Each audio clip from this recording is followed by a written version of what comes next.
రెండేళ్ల పాలనలో 17.97 లక్షల మంది రైతుల నుంచి 30,361 కోట్లతో ధాన్యం కొనుగోలు చేశాం. 94% రైతుల ఖాతాలో 24 గంటల్లో నగదు జమ చేశాం. 50 కోట్లతో టార్పాలిన్లు కొనుగోలు చేసి చిన్న రైతులు, కౌలు రైతులకు ఉచితంగా ఇచ్చాం. 27,756 రేషన్ దుకాణాల ద్వారా ప్రతి నెల 16.88 లక్షల మంది వృద్ధులు, దివ్యాంగులకు ఇంటి దగ్గర రేషన్ ఇస్తున్నాం. సిలిండర్ ధర పెరిగిన రాయితీ క్రమం తప్పకుండా అందిస్తున్నాం. అర్హులైన పిఎన్జి పైపుడ్ న్యాచురల్ గ్యాస్ లబ్ధిదారులకు రాయితీ ఇస్తామంటూ మంత్రి మనోహర్ చెప్పుకొచ్చారు. సివిల్ సప్లైస్ రేషన్ దుకాణాల ద్వారా త్వరలో స్టీమ్ రైస్ ఇస్తాము అన్నటువంటిది.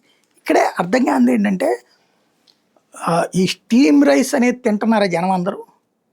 కొంతమంది ధనవంతులు ఆరోగ్యం కోసం ఆ రెడ్ రైస్ అనినో, బ్రౌన్ రైస్ అనినో, స్టీమ్ రైస్ అనినో తింటున్నారు. ఇప్పుడు రేషన్ రైస్ అయితే తింటలేదు కదా. తెలంగాణలో వాళ్ళు సన్నబియ్యం ఇస్తున్నారు, మనం ఎందుకు ఇవ్వలేకపోతున్నాం? సన్నబియ్యం ఇవ్వడం, సన్నబియ్యం పండించమని ప్రోత్సహించడం చేస్తే రైతుకి ఉపయోగం. ఒకవేళ మనం కొనకపోయినా ఆటోమేటిక్గా జనంలో అమ్ముడుపోతాయి.